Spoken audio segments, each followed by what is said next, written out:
Vamos a ver nuestro tema de hoy en dos textos. Primero busquen Colosenses.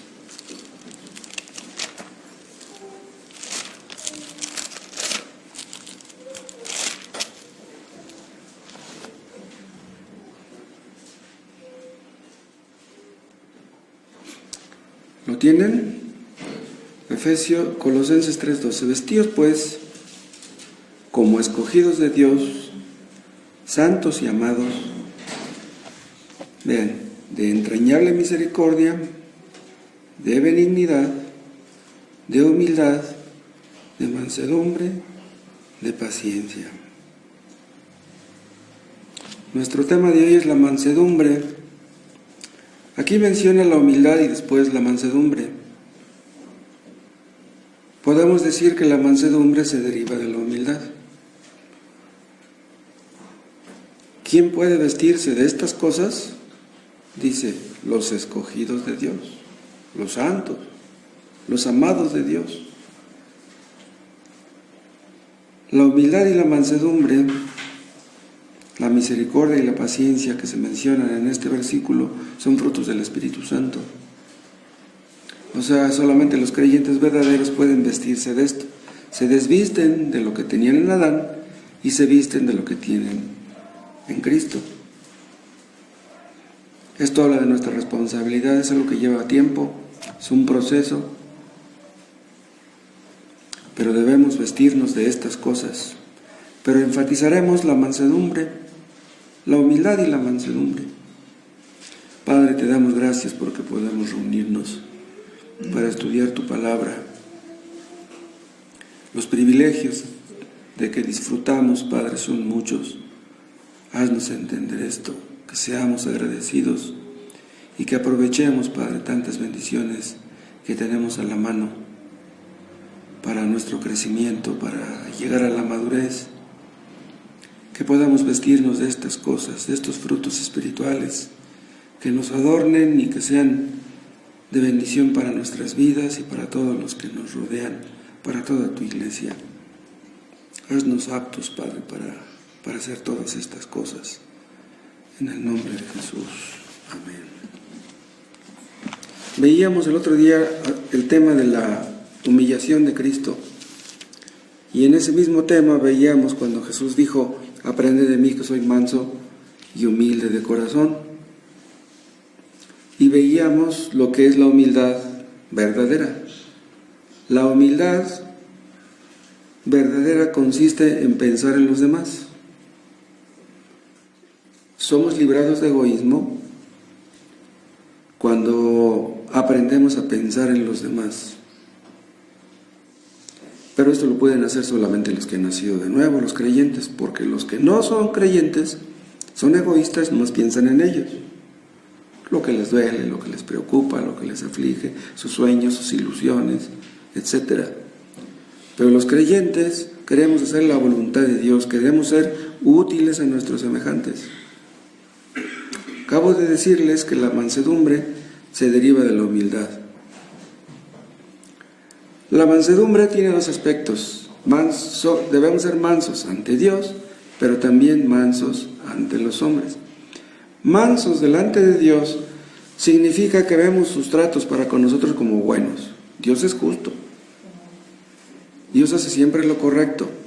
Dios no comete errores. Entonces, estemos como estemos, nos trate como nos trate, Dios es bueno. Entonces no nos conviene enojarnos con Él, no nos conviene discutir con Él, no nos conviene pelearnos con Él. Eso es mansedumbre delante de Dios. No discutimos con Dios, pero tampoco debiéramos discutir con los hombres. Al menos en la mayoría de los casos hay cosas en que valdrá la pena discutir, ¿sí? Por cosas que están relacionadas con la piedad, pero de ninguna otra manera. El hecho de ser mansos no quiere decir que seamos débiles, no quiere decir que seamos cobardes, miedosos, pusilánimes. Todos en la iglesia, dentro de la iglesia de Cristo, somos llamados a buscar humildad y mansedumbre. Vean ustedes en Primera de Pedro, en el capítulo 5.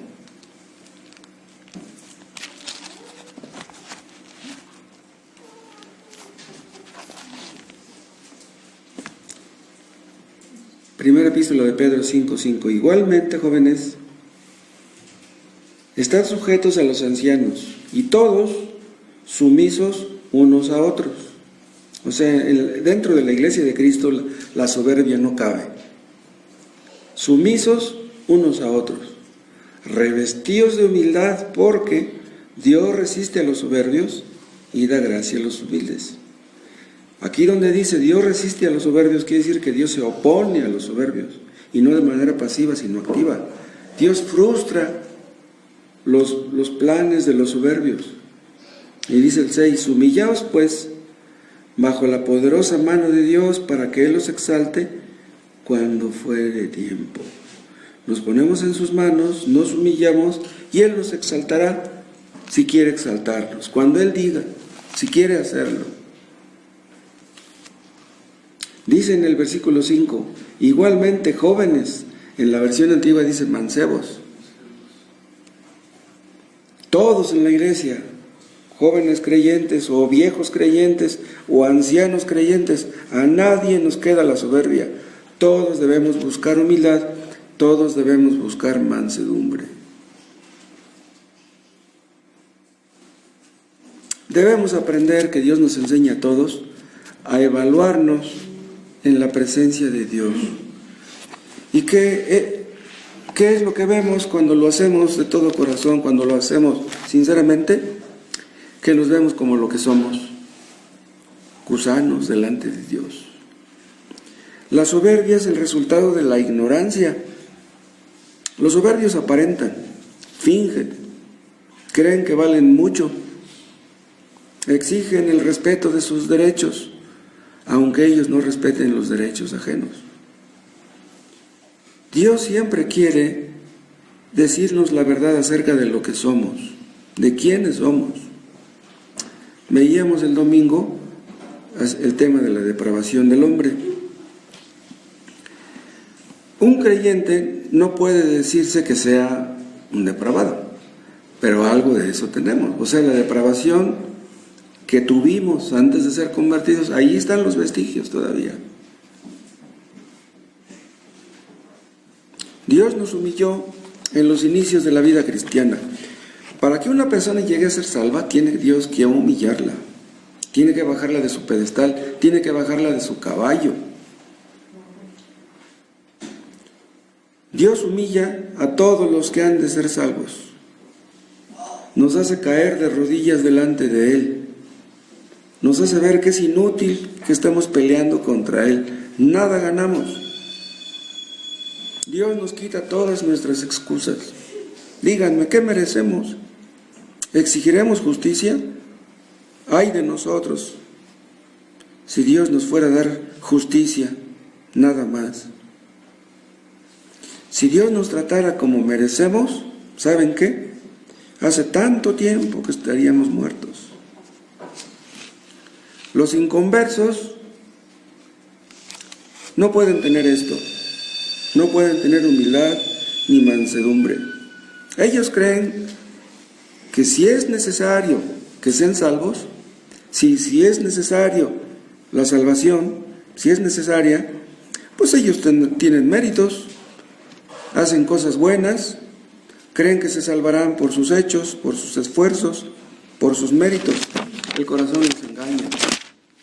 Pero el corazón es engañoso no solamente en el caso de los inconversos, también en el caso de los creyentes. Nuestro corazón nos engaña. Pero los mansos, los que verdaderamente han aprendido humildad y mansedumbre, reconocen que son culpables. No es que éramos antes y ya no, aún lo somos. Si no somos culpables de una cosa, somos culpables de otra. Siempre necesitaremos gracia. Nunca va a llegar el día que diremos que ya no necesitamos de la gracia de Dios. Los mansos lloran. ¿Por qué lloran? Porque ven su pobreza espiritual. No entienden que no hay nada que les recomiende delante de Dios. Díganme, ¿cómo le pagaremos a Dios lo que le debemos? A veces sentimos como que ni siquiera hemos intentado pagarle algo. Y es por eso que muchos no llegan a ser salvos. Porque los soberbios creen que valen mucho, creen que valen más que los demás. En esta iglesia, en muchas ocasiones hemos analizado los diferentes atributos de Dios. Nosotros entendemos, nosotros creemos que Dios es muy grande, que Dios es infinito, que Dios es eterno, que Dios es todopoderoso. Cristo era así antes de venir al mundo, pero se humilló y tomó formas de siervo. Es lo que vimos cuando el tema de la humillación de Cristo. No defendió sus derechos, se hizo obediente hasta la muerte. Él era el que merecía la obediencia de todos, pero Él se hizo obediente. Él aprendió obediencia, dice el autor de Hebreos. ¿Por qué aprendió obediencia? Porque Él nunca había obedecido a nadie. Tuvo que aprender a obedecer a sus padres. Tuvo que aprender a obedecer la ley. Se sometió a la ley. Él, que era el autor de la ley, no tenía por qué sujetarse a la misma, pero lo hizo. El hecho de que Cristo haya venido al mundo es sorprendente. Nosotros hemos estudiado el tema de la encarnación en más de una ocasión. Pero esta palabra, la encarnación, se aplica solamente a Él, a Cristo. Esto no se aplica a los seres humanos. O sea, nosotros no nos encarnamos. No, nosotros somos carne. Nosotros no nos encarnamos. Pero Él, siendo Dios, se hizo carne. Esa es la encarnación. Eso es lo sorprendente. Nuestros padres eran carne. Nosotros somos carne. Nosotros no nos encarnamos, pero Cristo lo hizo. Y por lo mismo se sometió a la humillación, se sometió a la muerte más horrible. Tomó la forma de un siervo, tomó la forma de un esclavo. Todo lo que le hicieron y nunca se defendió. El creador del universo fue clavado en la cruz por sus criaturas. Y hay un versículo que dice que hizo notorio su poder, soportando con mucha mansedumbre los vasos de ira preparados para muerte. Eso está en Romanos 9:23. Vean cómo dice el texto: soportó con mucha mansedumbre los vasos de ira preparados para muerte. Vean, se burlaban de él, lo ofendían, lo insultaban y él cerró la boca. Vean, pero ¿cómo es que dice que soportó con mucha mansedumbre? ¿Cuánto poder tenía Cristo que pudo soportar la ira que merecían esas personas? O sea, no manifestar la ira, quiero decir, que merecían esas personas. O sea, es tanto el poder que Cristo tenía que se pudo contener para no decirles lo que merecían aquellos que le decían aquellas cosas.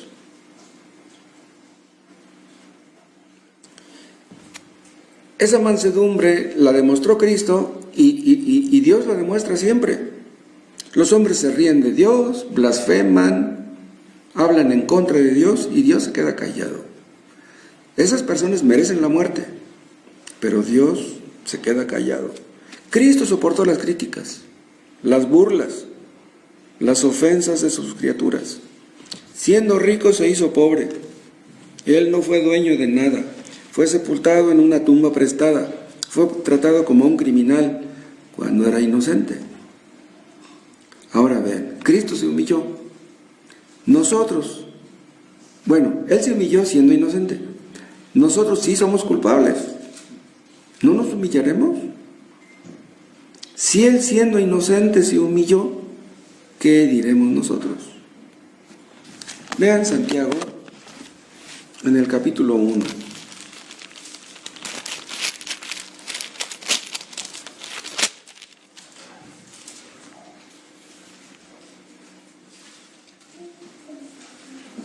En el versículo 20, Santiago 1:20 dice: porque la ira del hombre no obra la justicia de Dios. O sea, no te enojes. Porque si tú dices que eres cristiano y te enojas, Si pierdes el control, ¿qué dice? No obra la justicia de Dios. O sea, cuando tú te enojas delante de la gente y les levantas la voz, les estás diciendo que Dios no es justo. Ahí está, ¿no que tú eres cristiano? Mira cómo me estás contestando. O sea que tienes la tendencia a enojarte, mejor cierra la boca. Pero relacionen ustedes lo que dice el 20 de la ira del hombre con lo que dice el 21. Por lo cual, desechando toda inmundicia y abundancia de malicia, recibid con mansedumbre la palabra implantada. No te enojes. No te enojes ante la palabra quiere tu bien, la palabra te dice la verdad. Vean, cuando estamos leyendo la palabra de Dios, habrá cosas que no nos gusta que están ahí escritas, pero no te enojes. Dios no tiene la intención de ofendernos, Dios no quiere hacernos daño, Dios quiere nuestro bien. Entonces, esa palabra, recíbela, dice, con mansedumbre. Dice, la cual puede salvar vuestras almas. Cuando estamos leyendo la palabra de Dios, Dios habla en nuestro corazón. Dios nos conoce mejor que nosotros mismos, mejor que cualquier persona. Y Dios nos dice la verdad acerca de nuestra condición. Dios no nos miente. Los hombres no nos pueden salvar. Nosotros no nos podemos salvar a nosotros mismos, pero la palabra de Dios sí puede. Por eso dice, la cual puede salvar vuestras almas. Si estás leyendo la palabra de Dios y lees algo que no te gusta, cierra la boca. No juzgues la palabra, mejor permite que la palabra te juzgue a ti. Dios no está mal, el que está mal eres tú. Dios nos habla a través de su palabra. La Biblia es un libro que habla. La Biblia no se parece a ningún otro libro. Y Dios siempre nos dice en su palabra que estamos mal. La Biblia nunca nos da la suave. Siempre nos dice en dónde estamos mal. La palabra de Dios nos salva y la palabra de Dios nos santifica. Dios usa la palabra para los diferentes aspectos de la salvación. Dios nos habla a través de su palabra. Dice aquí que debemos recibir con mansedumbre la palabra implantada. Debemos recibir con humildad la palabra implantada. ¿Por qué? Porque es la palabra de Dios. Este libro no lo inventaron los hombres. Hay personas que empiezan a leer la Biblia y les gusta en un principio. Y la leen y les gusta. Pero llega el momento que les cae el 20 y que se dan cuenta que la Biblia les dice que están mal y no quieren aceptarlo, no quieren reconocerlo. Entonces empiezan a dudar que sea palabra de Dios, pero aquí dice claramente, es la palabra de Dios. Es Dios el que te dice que estás mal. No son los hombres los que te están diciendo que estás mal. Una persona que empieza a dudar de que la Biblia es la palabra de Dios, después de años de estarla leyendo, son personas que no quieren humillarse, no quieren doblar sus rodillas, no quieren reconocer su pecado, no quieren dejar su pecado. Vean lo que dice el Salmo 138.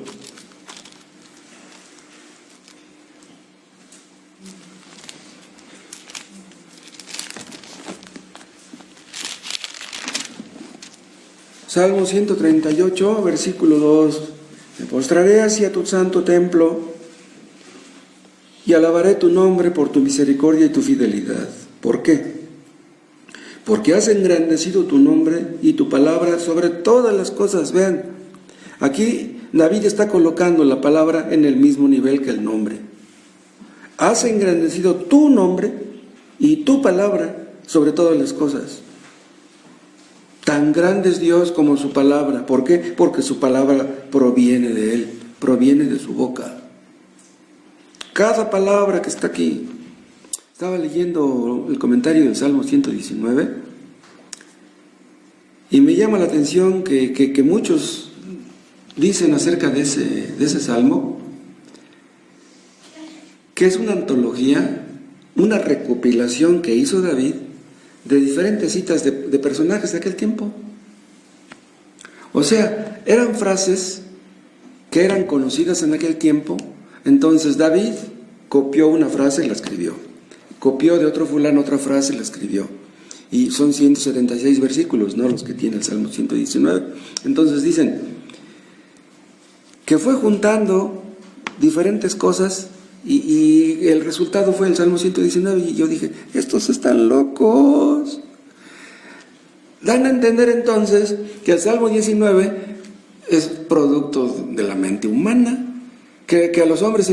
Entonces, como Dios no tenía suficiente inteligencia, sabiduría para dictarle esos versículos a David, pues se los agarró a fulano y a sutano y a mengano. No, es una locura. El Salmo 19, al igual que cualquier otro texto de la Biblia, es palabra de Dios. Ahora, ¿no dice David que estoy afligido y menesteroso?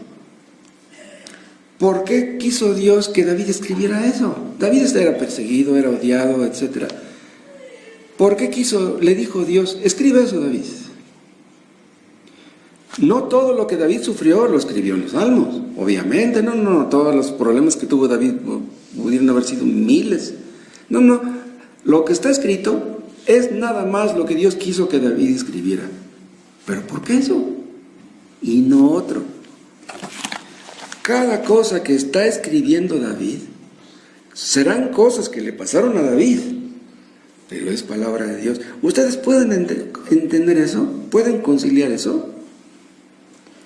O sea que Dios escogió de todas las experiencias que David tuvo para que escribiera lo que escribió. De manera que lo que escribió es palabra de Dios y no de David. ¡Wow! Cualquier cosa que ustedes lean en la Biblia así es. Palabra de Dios, Dios hablándonos. Dios quiere enseñarnos, Dios quiere instruirnos, Dios quiere corregirnos, enderezar nuestros caminos. Pero quien no dispone su corazón para entender, no va a entender. Si tú no quieres dejar tu pecado, no vas a entender las Escrituras. Los únicos que entienden la Biblia son los que quieren obedecer a Dios. Si tú no quieres obedecer, te va a aburrir la lectura. Dios está metido en su palabra. No hay ningún libro como este. Dijo Jesús en una ocasión, el que es de Dios, las palabras de Dios oye. Si tú eres de Dios, entenderás lo que Dios está diciendo ahí. Oirás las palabras, obedecerás esas palabras. Pero si tú no eres de Dios, ni las escucharás ni las obedecerás. Dios quiere que prediquemos su palabra. Somos hombres pecaminosos, no hay predicador que sea perfecto. El Evangelio es un tesoro en vasos de barro. Y hay personas que cuando escuchan la predicación del Evangelio, se dan cuenta, aún en la primera ocasión que escuchan, que este libro que va más allá de lo intelectual. Este libro no puede ser humano, este libro es palabra de Dios. Dios está metido aquí en su palabra. Hay un versículo donde Cristo dijo, el que a vosotros oye, a mí me oye. El que a vosotros desecha, a mí me desecha. Eso es en Lucas 10:16.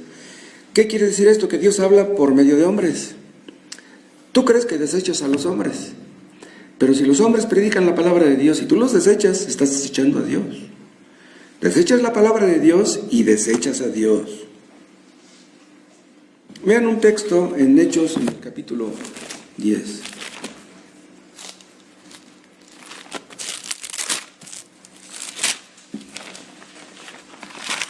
Pedro va a la casa de Cornelio, Dios lo obliga, Cornelio reúne a sus amigos, a sus conocidos parientes y les predica el Evangelio. Y vean lo que les dice en Hechos 10, en el 33. Así que luego envié por ti, y tú has hecho bien en venir, dice Cornelio. Ahora pues, todos nosotros estamos aquí en la presencia de Dios para oír todo lo que Dios te ha mandado. Vean lo que dice aquí Cornelio. Todos nosotros estamos aquí en la presencia de Dios. ¿Quién le dijo a Cornelio que estaban ahí en la presencia de Dios? Escuchen, cuando nosotros predicamos el Evangelio, estamos en la presencia de Dios. ¿Tú crees que el predicador comete muchos errores? Pues a lo mejor los comete. Pero lo que está diciendo el predicador, si está pegado a la palabra de Dios, esa es palabra de Dios y Dios está ahí, en medio de su palabra. Tenemos que entender esto. Cuando predicamos el Evangelio, Dios está aquí con nosotros. Muchos menosprecian el culto de adoración. Muchos menosprecian al predicador. Pero predique quien predique, si se apega a la palabra de Dios, tú debes parar el oído y escuchar y atender y obedecer. Dios está presente cuando se predica la palabra. Si tú crees eso, serás puntual, no llegues tarde. Si tú entiendes eso, tendrás una actitud receptiva. Querrás entender, querrás obedecer. Le pedirás a Dios que te bendiga por medio de su palabra. Dios te está hablando. Dios sabe qué actitud tenemos. Dios conoce nuestros pensamientos. Si estás pensando en el trabajo y en el dinero y en las muchachas o en los muchachos, pues entonces lo que escuches no te va a servir de nada. Pero Dios siempre tiene algo que decirnos si paramos el oído, si estamos atentos, si inclinamos nuestro corazón. Los que tienen un oído dispuesto para entender, entenderán. Dios quiere mostrarnos nuestro pecado, porque si no nos lo muestra, no lo mortificaremos, y si no lo mortificamos, no avanzaremos. Sentiremos que vamos como los cangrejos, porque vamos como los cangrejos. La Biblia nos habla de dónde venimos y hacia dónde vamos. La Biblia nos va asegurando que somos salvos, o nos va asegurando que somos condenados. Si tú le dices que no a Dios, y le dices que no, y le vuelves al decir que no, mucho cuidado, vas a llegar al momento en que ya no podrás detenerte. Es por eso que debemos recibir la palabra con mansedumbre. Es Dios el que nos está hablando, no es el predicador. ¿Qué es lo único que nos puede salvar? Pues es la palabra de Dios. Dios se nos acerca a través de su palabra. La fe viene por el oír. Oye la palabra, abre tu oído, y en el grado en que lo abras, Dios lo abrirá todavía más. Es la palabra de redención, de reconciliación, de salvación. Vean otro texto en 1 de Pedro, en el capítulo 1.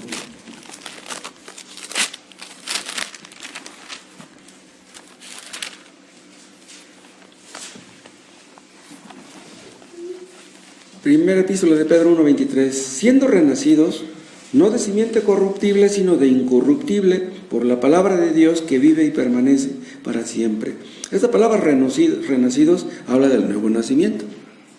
¿Cómo es que nacimos de nuevo? Dice, por la palabra de Dios que vive y permanece para siempre. Estábamos muertos, pero la palabra viva penetró y nos dio vida. Es la palabra de Dios la que penetra en nuestro corazón y la que nos da vida. Muchos han sido salvos, millones han sido salvos en el momento que están escuchando la predicación. En ese momento Dios los ilumina para que la palabra penetre y la entiendan. Vean otro texto en Juan, en el capítulo 15. No, 5. Juan 15.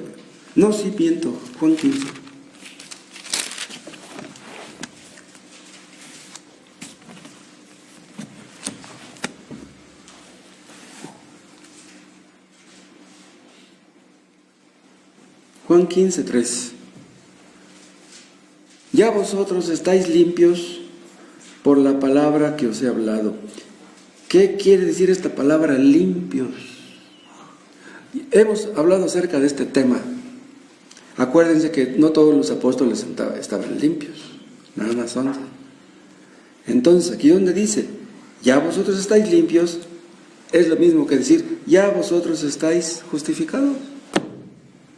Ya vosotros estáis salvados por la palabra que os ha hablado, Ya después habla de permanecer en Él para que llevemos fruto, ¿sí? Pero esta palabra que nos limpia es la misma palabra que nos santifica. O sea, la palabra de Dios nos salva y nos santifica. O sea, cumple con ambos propósitos, porque necesitábamos de ambas cosas. La palabra nos dio vida. ¿Y cómo es que nos santifica? Por la misma palabra. El creyente que más lee y más cree en lo que lee es el más santificado. Además, acuérdense que el apóstol Pablo dice que Dios quiso salvar a los hombres por la locura de la predicación. Eso está en 1 Corintios 1:21.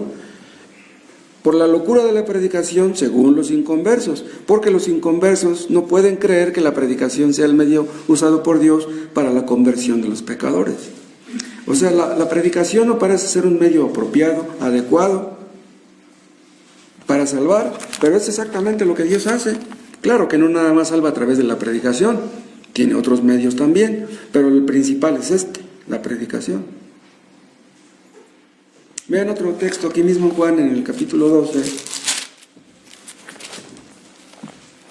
en el 48. Juan 12, 48. El que me rechaza y no recibe mis palabras, vean, esto puede ocurrir a través de la predicación. El que me rechaza y no recibe mis palabras, tiene quien le juzgue. ¿Quién le juzgará? Dice, la palabra que he hablado, ella le juzgará en el día postrero. ¿Qué le va a decir Dios el día del juicio? Estuviste en el templo, estuviste escuchando la predicación. Escuchaste a tal predicador, a fulano y a sutano. Y todas esas predicaciones que escuchaste, que no te condujeron a Cristo, que no te llevaron al arrepentimiento, aumentarán tu condenación el día del juicio. La misma palabra que rechazaste te juzgará. No estamos nosotros para juzgar a la palabra. Debemos dejar que la palabra nos juzgue. No debemos tomar a la ligera lo que escuchamos. Vean otro texto en Juan, en el capítulo 13. Hechos 13.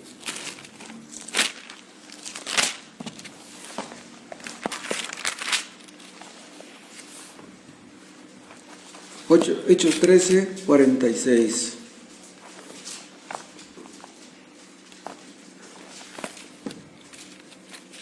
Entonces Pablo y Bernabé, hablando con denuedo, dijeron, a vosotros, a la verdad, le está hablando a judíos, a vosotros, a la verdad era necesario que se os hablase primero la palabra de Dios, mas puesto que la desecháis y no os juzgáis dignos de la vida eterna, he aquí nos volvemos a los gentiles. Vean, Pablo entraba en un pueblo, en alguna ciudad, y primero buscaba a los judíos.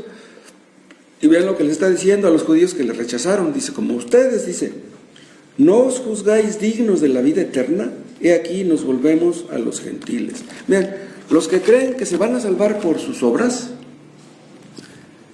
no creen ser dignos de la vida eterna. O sea, quieren ganarse la vida eterna. No, es que yo no puedo merecer ese regalo tan grande. Tengo que hacer algo para merecer la salvación. ¿No crees ser digno de la vida eterna? Ok. Ven la necedad de los arminianos. A fuerza quieren ganarse la salvación haciendo esto o hacer lo otro. Quieren cooperar. Creen que pueden hacer algo que es tan valioso para la salvación como lo que Cristo hizo. No, yo no merezco la salvación. Díganme qué tengo que hacer y yo lo voy a hacer. En una salvación así estoy dispuesto a creer. Pero si la salvación, mi salvación depende de lo que Cristo hizo en la cruz, no. Yo no quiero una salvación así. Los que rechazan la palabra de esa manera están rechazando a Dios. Qué terrible será el juicio para esas personas. Es como si pudiéramos decir que el día del juicio Dios va a tener una Biblia en la mano. Mira, ¿tú conociste esos versículos?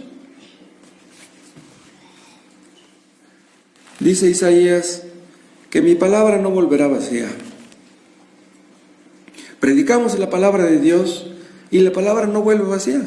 Sea que oigas o sea que no oigas, sea que obedezcas o que no obedezcas, de todos modos la palabra cumple con su propósito.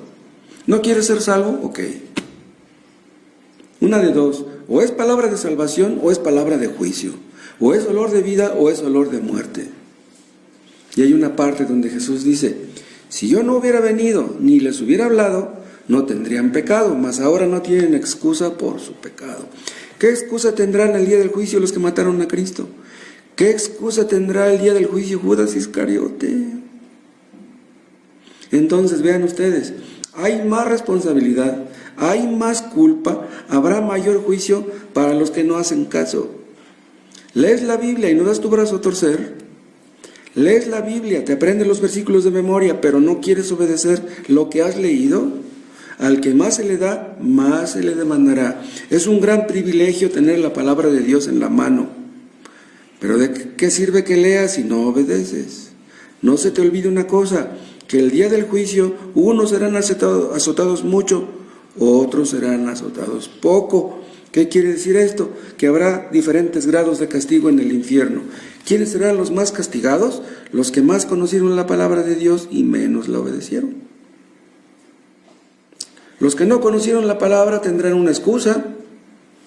Oye, Señor, ¿cómo me vas a castigar tanto si yo nunca tuve una Biblia en mis manos? Van a ser castigados también, pero no van a sufrir tanto como los que tuvieron la palabra y no obedecieron. ¿Por qué debemos recibir con mansedumbre la palabra? Porque dice el autor de Hebreos en el capítulo 4 y en el versículo 12 que es viva y eficaz. ¿Quieren verlo? Hebreos capítulo 4.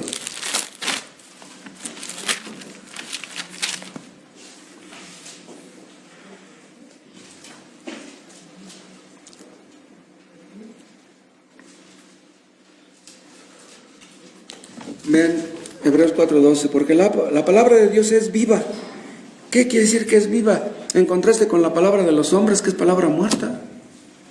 Vean, un libro escrito por los hombres nos distrae, tal vez, nos divierte, nos entretiene, pero no nos da vida. ¿Sí? El autor de un libro, por ejemplo, Shakespeare, si ustedes han leído Shakespeare, no, pues era un genio, pero lo que él escribió no le sirve nada al que está muerto.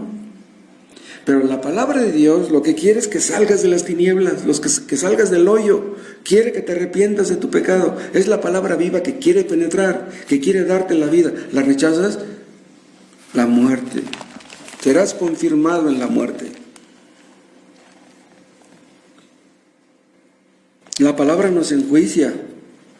La palabra nos habla como si un hombre nos estuviera hablando ahí enfrente de nosotros. Nos escudriña, nos muestra lo que hay en nosotros. Ustedes han escuchado que hay personas que dicen, alguien le dijo al predicador acerca de mí. ¿Quién le diría que me describió con lo que dijo? Lo que pasa es que la palabra de Dios nos exhibe, nos balconea. Porque Dios nos conoce. Dios nos conoce a la perfección y sabe cómo llegar a lo más profundo de nuestro corazón. Hay personas que fingen, que aparentan, que se ponen una máscara, pero Dios sabe cómo quitarnos nuestras máscaras. La palabra de Dios sondea las profundidades de nuestro corazón, pone de manifiesto las intenciones de nuestro corazón, nos deja sin excusas, nos muestra que estamos sucios de los pies a la cabeza. A nosotros nos molesta que nuestros hijos nos mientan, ¿sí o no? ¿Por qué nos da coraje que nuestros hijos nos mientan? ¿Saben por qué? Porque piensan nuestros hijos que somos unos tontos. Si nuestros hijos piensan que somos unos tontos y eso nos molesta, ¿cuánto más le molestará a Dios que nosotros pensemos que Él es un tonto? Una persona que lee la palabra dice, no, yo no quiero creer eso, quítenme ese libro de aquí. Es una persona que dice, no, el que escribió ese libro es un tonto. Los fariseos tenían las escrituras, pero las leían con prejuicios. Una persona que lee con prejuicios no puede entender. Hay personas que tienen ideas preconcebidas, quieren que la Biblia diga lo que a ellos les gustaría que dijera. La Biblia no dice lo que nos gustaría que dijera. La Biblia nos dice lo que necesitamos saber. El otro día me llamó la atención que les pregunté a algunos hermanos que fueron a Sándalo a escuchar a Tomás. Le pregunté a Cristian primero, oye, ¿qué entendiste? Y ya me dijo unas cuantas cosas que se le quedaron grabadas. Le pregunté a Gerardo, me dijo otras. Le pregunté a Oscar y me dijo otras. Y yo dije, nadie me dijo lo mismo. ¿Por qué este entendí una cosa y este otro y aquel otro? Pues porque Dios le habla a cada uno como debe entender. A lo mejor lo que le entendió Oscar a mí ni en cuenta. La palabra nos atrapa. La palabra nos ubica, nos escudriña. Estamos leyendo la Biblia y parece como que nosotros la estamos escudriñando. No, es la palabra la que nos escudriña a nosotros. Si no recibimos la palabra con mansedumbre, si no queremos que la palabra nos guíe y nos gobierne, entonces nos estamos oponiendo a Dios. Hay personas que cuando les cae el 20 de lo que la Biblia requiere de ellos, les da un shock. Personas que se espantan de lo que leen. Si Dios no abre nuestro corazón para que la palabra penetre, no podemos ser salvos. La palabra tiene que penetrar porque la depravación total incluye cada parte de nuestra naturaleza. Por eso yo les decía el domingo que la depravación nos conduce a ver la necesidad de la elección. Si Dios no escogiera a los que han de ser salvos, pues nadie sería salvo. Hay muchas personas que entienden que están mal. Su conciencia les dice que están mal. Y si alguien les dice que están mal, en el fondo entienden que les están diciendo la verdad, pero les da coraje. No les gusta que se les diga la verdad. Mucho cuidado si tomas esa actitud ante la palabra de Dios. Esa misma palabra que puede salvarte, si no le haces caso, te juzgará al día final. Y otra cosa, si no nos humillamos ante la palabra, humillémonos ante la providencia de Dios. Vean lo que dice Pedro en su primera epístola, en el capítulo 5.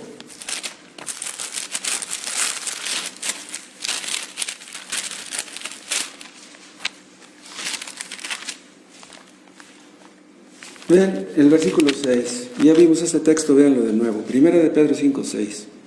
Humillaos pues bajo la poderosa mano de Dios, para que los exalte cuando fuera el tiempo. ¿Pero de qué está hablando aquí Pedro? Dice, humillaos pues bajo la poderosa mano de Dios.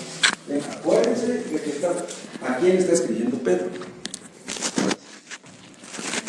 Pedro está escribiendo a cristianos perseguidos. ¿Sí?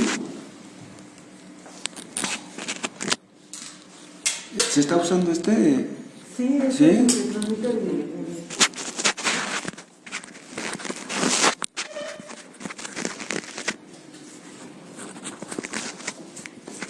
Ahora, ¿cómo le hago aquí? Aquí lo voy a tener mejor en la mano. Los cristianos primitivos estaban siendo perseguidos, a ellos les escribe Pedro. Entonces dice, humillaos bajo la poderosa mano de Dios. Dice, no se trata, ¿sí?, de que se humillen ante los que los persiguen, que los quieren matar. No, el asunto no es ese. Ustedes humíllense ante la poderosa mano de Dios. Porque un creyente va a decir, ¿cómo me voy a humillar ante mi patrón que es un déspota? No se trata de que te humilles delante de tu patrón, humíllate delante de la poderosa mano de Dios. Olvídate de tu patrón. O sea, no debemos ver las causas secundarias, no debemos ver a las personas. A quien debemos ver es a Dios. Pero yo estoy hablando de la providencia. Si no nos humillamos ante la palabra, tenemos que humillarnos ante la providencia. Bajo la poderosa mano de Dios podemos incluir un montón de cosas.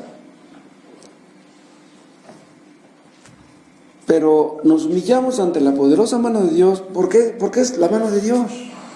¿Cuán poderosa será su mano? Hay una parte donde Job dice, la mano de Dios me ha tocado. La mano de Dios me ha tocado. ¿Qué fue lo que hizo la mano de Dios? Le quitó 10 hijos para empezar. Dios quería humillar a Job, pero él no daba su brazo a torcer. Llegaron sus 3 amigos y no daba su brazo a torcer. Y llegó un cuarto amigo que quiso hablar con más sabiduría que los 3 primeros, pues ni a ese le hizo caso. Pero a fin de cuentas Dios lo humilló. Dios tiene muchas formas para humillarnos, si su palabra no lo hace. Dios nos humilla a través de nuestra pareja, a través de un hijo, a través de una necesidad económica, a través de algunas carencias, a través de alguna persona que nos ofende, que nos insulta, que nos echa pleito. A través de muchas cosas Dios puede humillarnos. Dios sabe lo que necesitamos. Si Dios considera que necesitamos estar contentos, Dios nos dará una dosis de alegría. Si Dios considera que necesitamos ser afligidos, Dios nos va a afligir. Si Dios considera que necesitamos estar enfermos, porque enfermos aprenderemos una lección, nos mandará una enfermedad. Y si no tenemos algo de esto hoy, tal vez lo tengamos mañana. Pero Dios nos humilla de diferentes maneras. Dios nos acorrala, Dios nos quita las opciones. A veces Dios nos pone como entre la espada y la pared, como que ya no nos queda otra opción más que humillarnos. El asunto es que nos humillemos. ¿Qué trabajo le cuesta a Dios humillarnos? Cualquier cosa negativa que nos ocurra, no ocurre de balde. Cualquier cosa que nos ocurre, que nos entristece, que nos aflige, es diseñada por Dios con un buen propósito. ¿Qué vamos a hacer el día de mañana si las circunstancias no nos gustan o no parecen sernos favorables? Nuestro deber es, no se les olvide, hermanos, humillarnos bajo la poderosa mano de Dios. No nos vamos a pelear con Dios. Si somos humillados, no nos vamos a pelear con Dios. Porque si Dios quiere afligirnos, Él lo hará. ¿Trataremos de huir? ¿Trataremos de escapar? Debemos aprender a ver su mano en lo que nos acontece. Pero entonces, si estamos en un problema, ¿no debemos hacer nada para salir de él? ¿No debemos intentar salir de una crisis? ¿Se acuerdan ustedes cuando Samuel le dijo a Elí que Dios le iba a quitar a sus 2 hijos? ¿Se acuerdan de eso? ¿Cómo se sentiría Elí cuando le dijo eso a Samuel? Que Dios le iba a quitar a sus 2 hijos. ¿Recuerdan cómo contestó Elí? Él creyó lo que le dijo Samuel. Era un niño, un jovencito Samuel cuando le dijo eso. Pero ¿cuál fue la reacción de Elí? Jehová es, haga lo que bien le pareciere.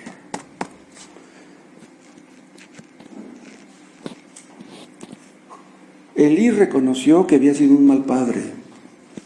Dice, mis hijos van a morir por mi culpa, no supe educarlos.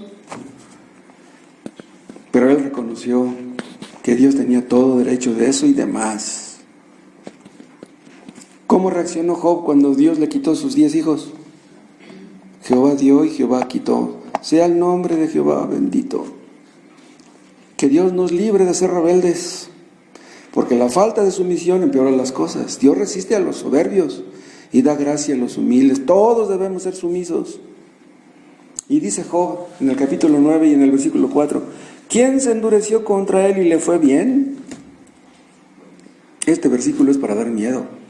¿Quién se endureció contra él y le fue bien? No nos conviene endurecernos contra Dios. Si nos enojamos contra Dios, Él no pierde nada. Si no queremos hacer lo que Él nos dice, pues Él no pierde nada. Los que no quieren doblegarse por la buena tendrán que doblegarse por la mala. Entonces nos conviene vestirnos de humildad y de mansedumbre, porque Dios resiste a los soberbios y da gracia a los humildes. Si estamos sufriendo en la providencia de Dios, no debemos pensar jamás que Dios se le está pasando la mano. La verdad es que si Dios nos diera lo que merecemos, ¡wow!, siempre mereceremos algo peor de lo que nos está haciendo. Cuando en un momento dado, tal vez Job pensó que a Dios se le estaba pasando la mano en haberle quitado sus 10 hijos. ¿Se le pasó la mano a Dios al quitarle sus 10 hijos a Job? ¿Se le pasó la mano? Hay un salmo donde dice David, conforme a tu fidelidad me afligiste. Imagínense esas palabras en labios de Job. Conforme a tu fidelidad me afligiste. ¿Por qué Dios afligió a Job? Por su fidelidad. En otras palabras, Dios afligió a Job porque quería su bien. ¿Cómo se le iba a pasar la mano si Dios quería el bien de Job? Haga lo que haga, Dios es fiel. Haga lo que haga, Dios es bueno. En lugar de pelear con Dios, humillémonos bajo su poderosa mano. Cristo se humilló. Cristo no se defendió. Cristo no se aferró a sus derechos. Y Él era puro y sin mancha. Nosotros no somos así. Y si en nuestro dolor miramos a Cristo sufriendo en nuestro lugar, ¿saben qué va a pasar? Que vamos a ver las cosas de otra manera. Él no merecía sufrir. Nosotros sí lo merecemos. ¿Se acuerdan de la sirofenisa? Iba a pedirle un favor a Cristo, pero en un principio Cristo no se lo quiso hacer.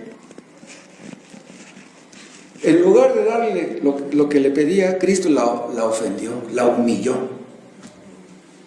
Pero la sirofenisa no se enojó, no peleó. ¿Qué hizo la sirofenisa? Se humilló. Ella sabía que no merecía lo que pedía, pero no aceptó negativas. Se agarró de Cristo y no se soltó de ahí hasta que obtuvo lo que ella quería. Hagamos lo mismo. Acerquémonos a Cristo y humillémonos. Y si a ti no te ha dado todavía la salvación, no te des por vencido. No discutas con Dios. Humíllate bajo su poderosa mano y Él te exaltará cuando fuere tiempo. Acércate a Dios y Él se va a acercar a ti. Y cuando Él se acerque a ti, sentirás su presencia. Lo verás. Yo les he comentado en más de una ocasión que muchos no llegan a ser salvos. ¿Saben ustedes por qué? Nada más por su pura soberbia, por su puro orgullo. No hay otra explicación. ¿Cuándo te vas a doblegar? ¿No te doblegas ante la providencia? ¿No te doblegas ante la palabra?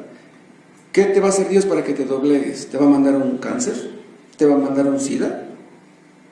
¿Estorba su poderosa mano? ¿Quieres que te ponga Dios en un callejón sin salida? Si Dios nos trata, hermanos, de una manera que no nos gusta, busquemos la respuesta en su palabra. ¿A qué deben ser conducidos los mansos a decir, Señor, no como yo quiero, sino como tú? No mi voluntad, sino la tuya. ¿Y saben qué va a pasar si nos humillamos de esa manera?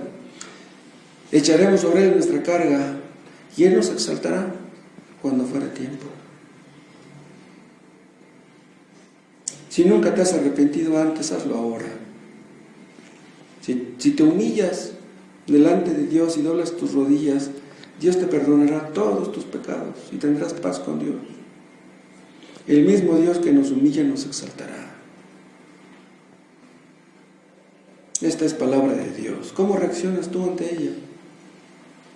¿No puedes ver la mano de Dios a través de su palabra? ¿No puedes ver la mano de Dios en lo que te acontece? Si te endureces, no te va a ir bien. Si te peleas con Dios, vas a acabar muy mal. Si no viniste a Cristo antes, hazlo ahora. Dios no busca el mal de nadie. Padre Celestial, haz que vengan a Cristo. Ayúdales a ver su pecado, porque si no los llevas a Cristo, ellos no irán.